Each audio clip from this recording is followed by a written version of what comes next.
వంగ గీత గారు జగన్ బాబు అండి. ప్యాను ఫ్యానే రావాలనుకుంటున్నా. ప్యానే రావాలి. ఫస్ట్ మొక్క చిన్న మొక్క నుంచి స్టార్ట్ అయ్యి వృక్షం అయ్యి ఫలాలు ఇస్తుంది. అలాగే జనసేన పార్టీ కూడా ముందు మొక్కగా స్టార్ట్ అవుతుంది, అలా వృక్షం అవుతుంది, తర్వాత ఫలాలు ఇస్తుంది. ఎక్కడ చూసినా సరే దొంగతనాలు ఎక్కువైపోయాయి, రౌడీజాలు ఎక్కువైపోయాయి, గోండాయిజాలు ఎక్కువైపోయాయి. అంటే వాళ్ళనే పెంచి పోషిస్తున్నటువంటి పరిస్థితి ఈ రోజు ప్రభుత్వానికి ఉంది. జగన్మోహన్ రెడ్డి గారి విధానాలు కానీ రేపటి రాజకీయాలు అసలు పనిచేయడండి. ఆయన పోటీ చేసిన ఇదివరకు 2 ఊళ్ళో ఆయన ఓడిపోయారు, కానీ అక్కడ పరిస్థితులు వేరు, కానీ ఇక్కడ పరిస్థితి వేరు. ఆయన నెగ్గి తీరాలి. ఇక్కడ పవన్ కళ్యాణ్ గారు 100% గెలవాలి, గెలుస్తారు, భారీ మెజార్టీ చరిత్ర సృష్టిస్తారని చెప్పి మేము తెలియజేస్తున్నాం. 100కి 100% కూడా పవన్ కళ్యాణ్ గారు పిఠాపురం ఎమ్మెల్యేగా గ్యారంటీ. ఎందుకని జగన్మోహన్ రెడ్డి గారు రావాలనుకుంటున్నారు అంటే ఇంతకింత మరి అందరం ముసలోండి అమ్మ ఒళ్ళు ఇవన్నీ వేస్తున్నారు కదండి, మరి తిన్నవాళ్ళు ఇంతకు వేయమండి, మేము ఎప్పుడు వేస్తామండి. ఆయన వల్ల మీరు లాభపడ్డారు. అలాగే అండి. మేము జగన్మోహన్ రెడ్డి గారు గెలవాలనుకుంటున్నారు. గెలాలనుకుంటున్నాం. ఇక్కడ వంగ గీత గారు రావాలనుకుంటున్నారు. రావాలనుకుంటున్నాడు. ఆ అమ్మ మమ్మల్ని సంధి పెట్టేసుకున్నారని మనం లోపలికి వచ్చి. పిఠాపురం అయితే పవన్ కళ్యాణ్ గారు 100% అండి. ఎందుకంటే ఆయన చేస్తారనే నమ్మకంతో ప్రజలంతా ఉన్నారు. ఏ నాయకుడైనా చేస్తాడనే వేస్తారు ఓటు. ఆ నమ్మకం వాళ్ళు నిలబెట్టుకోకపోతే మనం ఏం చేస్తాం? వాళ్ళు నిలబెట్టుకోకపోతే మనం ఏం చేయలేం కదా.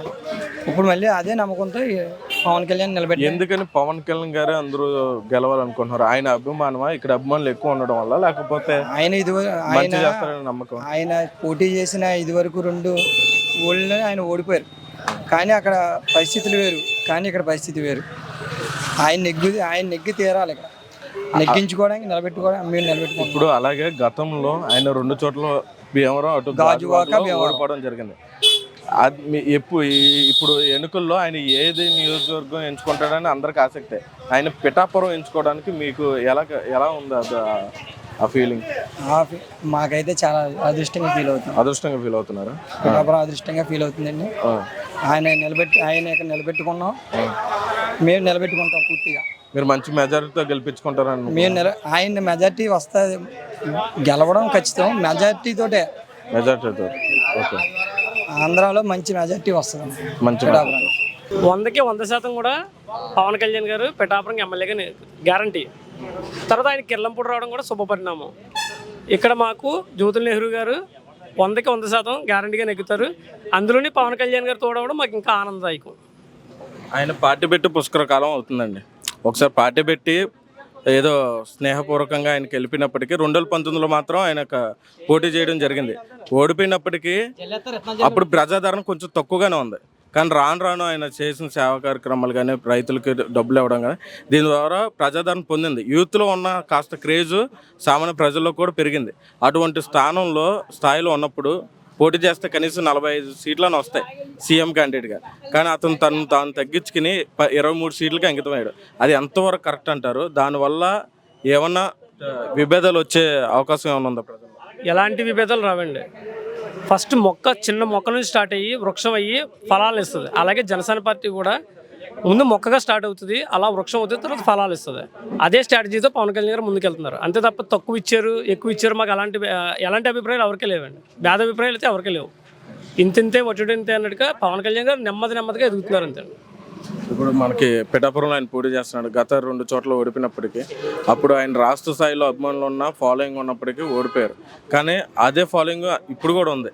కానీ ఆ ఫాలోయింగ్ అభిమానంతోనే గెలిచే అవకాశం ఉందా, లేదంటే ఆయన్ని నమ్మి ఓట్లు వేసే ఓటర్లు ఆయనకు వస్తారు? ఏమండి, మిగిలిన చోట్ల ఆయన పోటీ చేసినప్పుడు అప్పుడున్న పార్టీలు ఏవైతే ఉన్నాయో కుతంత్రాలు చేసి ఓడించేద్దామని చూసాయి. కానీ ఇక్కడ పిఠాపురం నియోజకవర్గంలో పవన్ కళ్యాణ్ కుటుంబ సభ్యులందరూ సొంత కుటుంబ సభ్యులు ఎప్పుడు మోసం చేయరు, గుండెల్లో పెట్టుకుంటారు పవన్ కళ్యాణ్. కాబట్టి పిఠాపురంలో ఏ పార్టీలు ఎలాంటి కుతంత్రాలు చేసినా సరే పవన్ కళ్యాణ్ని ఏమీ చేయలేవు. పవన్ కళ్యాణ్ని ఏమైనా చేయాలనుకుంటే వేరే చోట్ల ఏమైనా చేయగలరు తప్ప పిఠాపురం అయితే అవ్వదు. కాబట్టి నేను పవన్ కళ్యాణ్ గారు పిఠాపురం ఎంచుకోవడం చాలా మంచిది. అక్కడ అందరూ కుటుంబ సభ్యులు కాబట్టి గ్యారంటీగా పవన్ కళ్యాణ్ గారు 80,000 మెజార్టీతో నెగ్గుతారు. అదే సీఎం క్యాండిడేట్కి ఇప్పుడైతే ఈయన పొత్తుల భాగంగా కొంచెం కాంప్రమైజ్ అయ్యాడు కాబట్టి చంద్రబాబు నాయుడు గారిని, జగన్మోహన్ రెడ్డి గారు, వీళ్ళల్లో నెక్స్ట్ సీఎం అయ్యే అవకాశం ఎవరు గెలుస్తారు?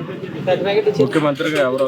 ఇప్పుడు రానున్న ఎన్నికల్లో ఇప్పుడు ఎన్నికల్లో గెలిచిన తర్వాత ఎవరు వస్తారు? చంద్రబాబు నాయుడు గారు అలాగా ముఖ్యమంత్రిగా ఉంటారు. కూటమిలో భాగంగా చంద్రబాబు నాయుడు గారు ఉంటారు. ఏదైనా పరిస్థితుల్లో పవన్ కళ్యాణ్ని చేయాలనుకున్నప్పుడు ఓ 2 సంవత్సరాలు 3 సంవత్సరాలు లేదా 2.5 సంవత్సరాలు పవన్ కళ్యాణ్ గారు సీఎం ఇచ్చిన ఆనందదాయకం, ఇంకా ఆనందదాయకం, బెస్ట్ ఆఫ్ ది బెస్ట్ అవుతుంది కదా. జగన్మోహన్ రెడ్డి గారు ప్రభుత్వం పనితీరు అసలు జగన్మోహన్ రెడ్డి అన్నవాడు రేపు గవర్నమెంట్ కాదు కదా, అసలు జగన్మోహన్ రెడ్డి గారు రాజకీయాల్లోకే పనిచేయడు. జగన్మోహన్ రెడ్డి గారి నియంత్రిత ధోరణి కానీ, జగన్మోహన్ రెడ్డి గారి విధానాలు కానీ రేపటి రాజకీయాలు అసలు పనిచేయడండి. పిల్లల భవిష్యత్తు ఎప్పుడు చూడలేకపోయాడు. ఆయనకి ఏమీ తెలియదండి, పరిపాలన తెలియదండి. కేవలం ఆయనకి ఎందుకు ఓటేశారంటే సానుభూతి ఓటేశారు, సానుభూతి ఓటమే ముఖ్యమంత్రి అయిపోయాడు. అదొకటే కానీ దాన్ని నిలబెట్టుకోలేకపోయాడు. రేపటి రాజకీయాల్లో జగన్మోహన్ రెడ్డి ఎందుకు పనిచేయడండి. మళ్ళీ ఎన్డీఏ కూటమి ద్వారా వీళ్ళు ముగ్గురు బీజేపీ కానీ ఇప్పుడు తెలుగుదేశం కానీ జనసేన పార్టీ వీళ్ళు ముగ్గురు ఇక్కడ పార్టీ స్థాపించే అవకాశం ఉందండి. తప్పకుండా రేపు కూటమి అభ్యర్థులు నెగ్గుతారు. రాష్ట్ర వ్యాప్తంగా దేశవ్యాప్తంగా కూడా బీజేపీ అధికారంలోకి వస్తుంది. ఇక్కడ కూటమి అభ్యర్థులు నెగ్గుతారు. ఎవరు ఎన్ని చేసినా సరే కూటమి వస్తుంది. ప్రస్తుతం ఉన్నటువంటి రాజకీయ పరిస్థితుల్లోనే మనకే రాష్ట్రంలో రాక్షస పాలన ఉంది ఈరోజు. ఎందుకంటే సంక్షేమం అంటున్నారు తప్ప ప్రతి స్కీమ్లోనూ కూడా ఒక స్కామ్ ఉంది. అంటే దాచుకోవడానికి తప్ప ప్రజలకు ఉపయోగపడే పరిస్థితి లేదు ఈరోజు. ఇక్కడ ఎంతసేపు వాళ్ళు ఏదో 10,000 ఇస్తున్నాం 20,000 ఇస్తాం అంటున్నారు. ఉన్నటువంటి కార్పొరేషన్లో కాపు కార్పొరేషన్ అయితేనో, బీసీ కార్పొరేషన్ అయితేనో, ఎస్సీ ఎస్టీ కార్పొరేషన్లు అయితేనో ఈరోజు అవన్నీ కూడా రద్దు చేసి సంవత్సరానికి వాళ్ళు ఇచ్చేటటువంటి 5 సంవత్సరాలనే వాళ్ళు కాపు లోన్లు అని చెప్పి ఒక 2 లక్షలు ఇచ్చే ₹1,00,000 సబ్సిడీ ఇచ్చేవారు. అవన్నీ తీసి ఈరోజు 60,000 తోటి 5 సంవత్సరాలకి సరిపడేటువంటి పరిస్థితి ఈరోజు ప్రభుత్వంలో ఏర్పడింది. ఎక్కడ చూసినా సరే దొంగతనాలు ఎక్కువైపోయాయి, రౌడీజాలు ఎక్కువైపోయాయి, గోండాయిజాలు ఎక్కువైపోయాయి. అంటే వాళ్ళనే పెంచి పోషిస్తున్నటువంటి పరిస్థితి ఈరోజు ప్రభుత్వానికి ఉంది. ఇక పిఠాపురం నియోజకవర్గానికి వస్తే వంగా గీతా విశ్వనాథ్ గారు ఇప్పుడు ప్రస్తుతం ఎంపీగా ఉన్నటువంటి ఆవిడ మాకు ఎమ్మెల్యేగా ఆవిడ పిఠాపురం నియోజకవర్గంలో పోటీ చేస్తున్నారు. ఆవిడ ఎలక్షన్ ముందు ఒక 2 నెలల ముందు వస్తుందండి. ఆవిడ తర్వాత ఫోన్ కానీ సమాధానం కానీ ఉండదు.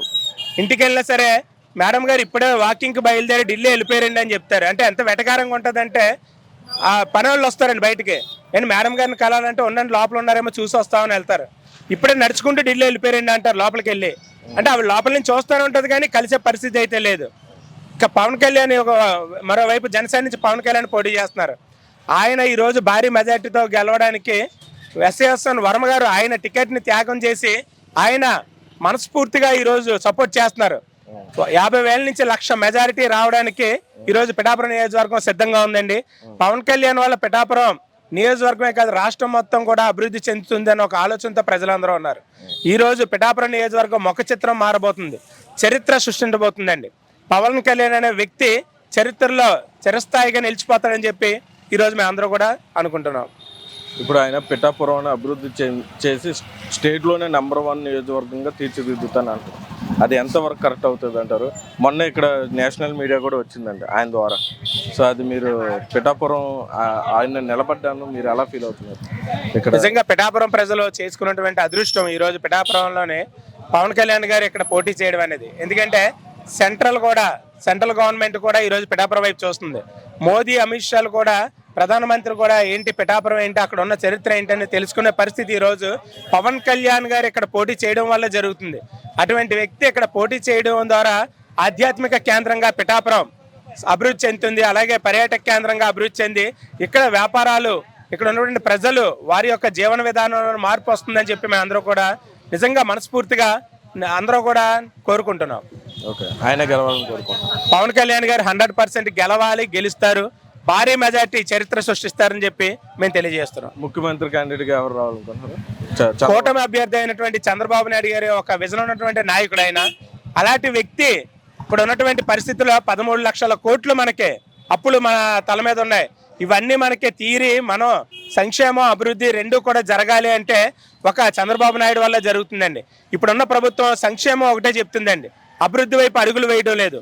సంక్షేమం అంటే ప్రజల కాళ్ళ మీద ప్రభుత్వాలు నిలబడటం, అభివృద్ధి అంటే ప్రజల కాళ్ళ మీద వాళ్ళు నిలబడి వాళ్ళ అభివృద్ధి చెందడం. సంక్షేమానికి అభివృద్ధికి తెలియని పరిస్థితిలో ఈరోజు ప్రభుత్వాలు ఉన్నాయని చెప్పి తెలియజేస్తున్నారు.